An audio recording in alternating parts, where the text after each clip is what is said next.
નમસ્કાર મિત્રો, જય માં સતી, જય માં શિકોતર। મિત્રો સાવધાન થઈ જજો જો તમે એસબીઆઈ ટીમના કોમેડી વિડીયો જોતા હોય અને જો તમે ખરેખર ખેડૂતના દીકરા કે ખેડૂત છો તો આ વિડીયો પૂરેપૂરો જોજો, કેમ કે મિત્રો તમે એસબીઆઈ ટીમના કોમેડી વિડીયો તો રોજ જોતા હશો, પરંતુ હાલના સમયમાં એસબીઆઈ ટીમ ખેડૂતો વિશે કંઈક એવું બોલી છે જેને આખું ગુજરાત હલાવી દીધું છે। હા મિત્રો, ખરેખર તેઓ એસબીઆઈ ટીમ એક સારું કામ કરી રહી છે અને તેઓ પણ ખેડૂતના દીકરા છે, તેથી તે માટે તેઓ પણ ખેડૂત માટે બોલ્યા છે। તો હાલના સમયમાં ઇન્સ્ટાગ્રામ અને યુટ્યુબ પર વિડીયો ખૂબ જ વાયરલ થઈ રહ્યો છે। હા મિત્રો, હાલના સમયમાં ખેડૂતો આંદોલન ઉપર આવી રહ્યા છે અને પોતાના હક માટે લડી રહ્યા છે, તો તેવા સમયમાં એસબીઆઈ ટીમ ખેડૂતો વિશે કંઈક એવો સારો સંદેશ આપ્યો છે જે આપણે આગળના વિડીયોમાં જોઈશું। મિત્રો, ખેડૂતોને પોતાનો પૂરતો હક મળતો નથી, પૂરતા ભાવ મળતા નથી અને સરકાર દ્વારા આપણા ખેતરમાં રોડ, રેલવે, થાંભલાની લાઈનો લઈને જમીન લઈ રહ્યા છે અને તેની સામે આપણે પૂરતું વળતર પણ મળતું નથી। તો જો મિત્રો એસબીઆઈ ટીમ ખેડૂતો ઉપર શું બોલી, પણ તેની પહેલા જો તમે ખેડૂત હોય કે ખેડૂતના દીકરા હોય તો મારા વિડીયોને લાઈક કરી, ચેનલને સબસ્ક્રાઇબ કરી, સાઈડમાં આપણી ઘંટડી દબાવી કમેન્ટમાં જય જવાન જય કિસાન લખી દેજો। શું કરશો? છોકરા ભણાવશો, ગણાવશો, જાણ પરીક્ષાનો ટાઈમ આવશે એટલે પેપર લીક કરી દે યાર। તાણી એમાં ચો પોકવા દીસી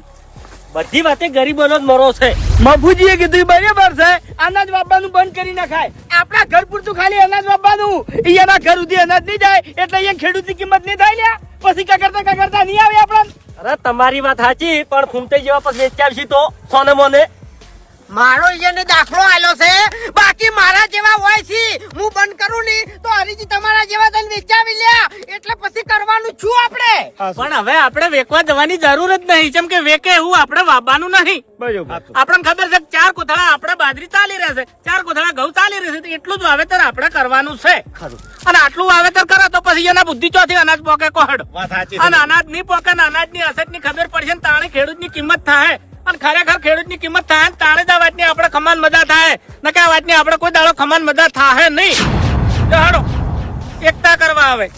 મિત્રો તમે વિડીયો જોઈ લીધો હશે ને આપણે ખેડૂતોને એકમત થવું પડશે। આ દેશમાં ખેડૂતોને દેશનો જવાન જ દેશની રક્ષા માટે છે। જો ખેડૂતો જ નહીં હોય તો કોઈ વાવણી જ નહીં કરે અને અનાજ તેમના સુધી પહોંચશે નહીં, અને ત્યારે તેમને ખબર પડશે કે ખેડૂતની કિંમત શું છે। ખેડૂત પોતે દિવસ રાત મહેનત કરી અને અનાજ ઉગાડે છે અને બજાર સુધી પહોંચાડે છે, પરંતુ તેની સામે તેને પૂરતો ભાવ મળતો નથી, અને જ્યારે પાક સંપૂર્ણપણે તૈયાર થઈ જાય છે તેવા સમયે વરસાદ થાય છે અને આપણો પાક નિષ્ફળ જાય છે, તો આપણે નિષ્ફળતાનું વળતર પણ સારું મળતું નથી, અને આપણે એક થવું પડશે, એટલે કે ખેડૂતોને એક થવું પડશે, ત્યારે બધાને આપણી કિંમત સમજાશે। તેથી આપણે એક જ મત થવું પડશે, ત્યારે સરકારને આપણી કિંમત સમજાશે, એના વગર આપણી કિંમત સમજાશે નહીં। તો મિત્રો તમને વિડીયો કેવો લાગ્યો કમેન્ટ જરૂરથી કરજો। મળીશું બીજા વિડીયોમાં। જય માતાજી।